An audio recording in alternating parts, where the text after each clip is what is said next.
Ok, bonjour et bienvenue sur notre chaîne. Aujourd'hui, dans cette vidéo, nous allons résoudre un problème qui a été posé aux Olympiades de mathématiques. Il s'agit donc dans cette vidéo de trouver la taille du perroquet et la taille de l'homme.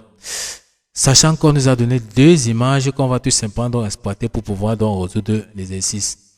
On passe donc directement à la correction. À la première étape, on va d'abord définir les variables. On va donc dire que soit x, la taille, donc soit x la taille du perroquet et soit y la taille de l'homme. Donc soit x la taille du perroquet et soit y la taille de l'homme. Ce qui signifie tout simplement que voici notre perroquet ici dans sa taille. C'est ça qu'on appelle tout simplement dans x.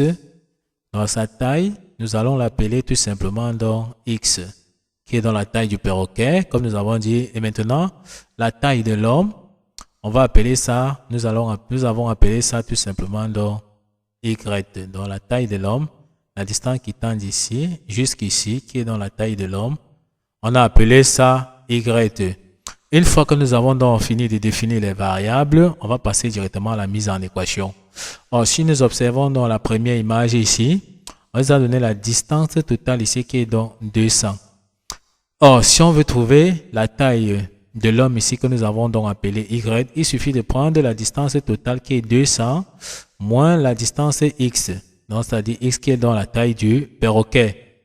On peut donc dire tout simplement ici que, en appliquant ce que nous avons dit, donc y qui est dans la taille de l'homme, ça égale à la distance totale qui est donc 200 moins la distance x. Ceci nous permet déjà d'avoir la première équation avec la première image. Si nous prenons donc rapidement la deuxième image ici, nous avons dit que la taille de l'homme, c'est bien y, comme nous avons dit. Maintenant, si on veut donc trouver la taille de l'homme ici, qui est dans y, il suffit de faire tout simplement 170 plus x, qui est dans la taille du perroquet. On va donc dire tout simplement donc y, qui est dans la taille de l'homme, sera cette fois-ci, avec la deuxième image, sera donc égal à 170 plus x, qui est dans la taille du perroquet. Ça nous permet donc d'avoir nos deux équations donc à deux inconnus qu'il va falloir résoudre. Donc ça nous donne un système d'équations. Ok, une fois qu'on a dans notre système d'équations, il va falloir résoudre pour pouvoir trouver dans le x et le y.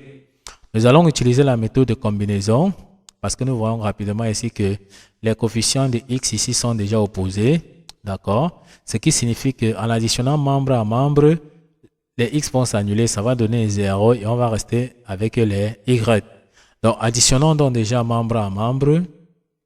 Qu'est-ce que ça nous donne? On aura donc y plus y, ça nous donne 2y, sera donc égal. 200 plus 170, ça nous donne tout simplement 370. On aura moins x plus x, ça nous donne tout simplement donc 0. On peut donc dire que notre équation devient 2y égale à 370. Or, il va falloir donc tirer le y. Y sera donc égal à 370 divisé tout simplement donc par 2. En tapant donc sur la calculatrice, ça nous donne tout simplement y est égal à 185 cm. Donc voici déjà la taille de l'homme que nous avons donc trouvé, puisqu'on a dit que y était la taille de l'homme. Pour pouvoir trouver dans le x qui est la taille du perroquet, on peut prendre la première équation ou la deuxième équation. Donc si nous prenons dans la première équation, qui est tout simplement y égale à 200 moins x, il suffit tout simplement donc de remplacer y par sa valeur que nous venons donc de trouver pour pouvoir trouver dans le x. En remplaçant donc y par sa valeur, qu'est-ce qu'on aura? On aura donc 185 sera donc égal à 200 moins x. On va donc passer le 200 ici à gauche. En traversant l'égalité, ça va changer de signe, ça va devenir moins. Donc, on aura ici 185 moins 200 sera donc égal à moins x. Or, si on calcule 185 moins 200, ça nous donne moins 15. Donc, on aura ici moins 15 sera donc égal à moins x. On voit que les moins et les moins peuvent se simplifier, ce qui signifie tout simplement que x est égal à 15 cm. On a donc rapidement comme ça trouvé aussi la taille du perroquet et on avait trouvé dans y qui était dans la taille de l'homme. Dans la taille du perroquet, c'est x égale à 15 cm et la taille de l'homme, c'est tout simplement donc 185 cm. Ok, nous sommes donc arrivés au terme de cette vidéo. Ne manquez pas de vous abonner à la chaîne, de liker la vidéo, de partager la vidéo aux proches et amis et d'activer donc la cloche de notification pour ne plus manquer nos prochaines vidéos. Sur ce, à bientôt.